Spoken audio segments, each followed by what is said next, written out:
Hi నమస్తే, welcome to Myra Media. నేను మీ కేవీఆర్. ఆంధ్రప్రదేశ్లో కూటమి సర్కారు పాలనలో అన్ని మచ్చుతునకలే. ఇక మేలిమి బంగారమే. ఆ పార్టీ ఏం చేసినా, అంటే ఆ కూటమి ప్రభుత్వం ఏం చేసినా కూడా మనకు కన్నుల పండగనే అన్నట్లు పచ్చపత్రికలు వ్యవహరిస్తూ ఉంటాయి కదా. ఎక్కడైనా అవినీతికి సంబంధించి, స్కామ్లకు సంబంధించి, ఇసుక సిండికేటు ఇవన్నిటి గురించి చాలా రేర్గా వార్తలు వస్తుంటాయి కదా. ఇంకా అది మనకు మహాప్రసాదం లెక్క స్వీకరించాలన్నమాట. ఇప్పుడు ఈ జోలంతా ఎందుకు చెప్తున్నానంటే, మన కులపత్రిక ఈనాడులో వచ్చిన వార్త ఏంటంటే, నదులను తోడేస్తూ ఇసుకను దోచేస్తూ ఎక్కడ అన్నమయ్య జిల్లాలో ఒక వార్త లోపల ఇన్సైడ్ పేపర్లో వచ్చిన వార్త అన్నమాట. జిల్లాలో ఇసుక అక్రమ రవాణా యథేచ్ఛగా సాగుతుంది.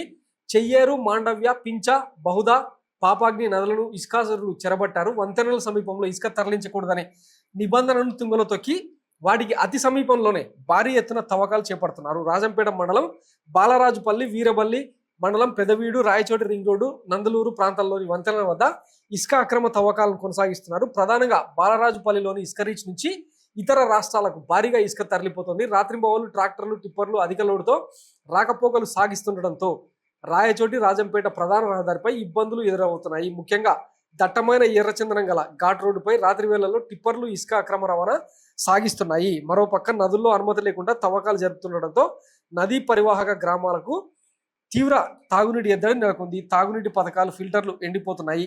తక్షణమే ఉన్నతాధికారులు స్పందించి ఇసుక అక్రమ రవాణాకు అడ్డుకట్ట వేయాలని ప్రజలు కోరుతున్నారు. ఎందుకు దీన్నే డైరెక్ట్గా మీ ముఖ్యమంత్రి చంద్రబాబు గారికి నోటీస్కి తీసుకెళ్తే అయిపోయి కదా. అట్లా ఆయన నోటీసులకు వెళ్ళాలంటే ఏం చేయాలి? మెయిన్ పేజీలో బ్యానర్ వార్త రాయాలి. ఆ పని మనం చేయం కదా. అంటే విమర్శలనేమో తమలపాకుతో కొట్టాలి, అవతల పార్టీనేమో తలుపు చెక్కతో కొట్టాలి. ఇదే కదా మన విధానం. సిగ్గులేని జన్మలని ఊరికినే అనం కదా. చూడండి, ఇదిగో ఈ రీచ్లో ఎన్ని టిప్పర్లు పెట్టి తోలుతా ఉన్నారు. ఇది అక్రమం కనిపిస్తలేదా? ఇదే వైఎస్ జగన్మోహన్ రెడ్డి హయాంలో కనుక జరుగుండుంటే ఇక భూమాశ ఆకాశాలు ఏకం చేసేలాగా ఎట్లా ఊండ్ర పెడుతుంటాము.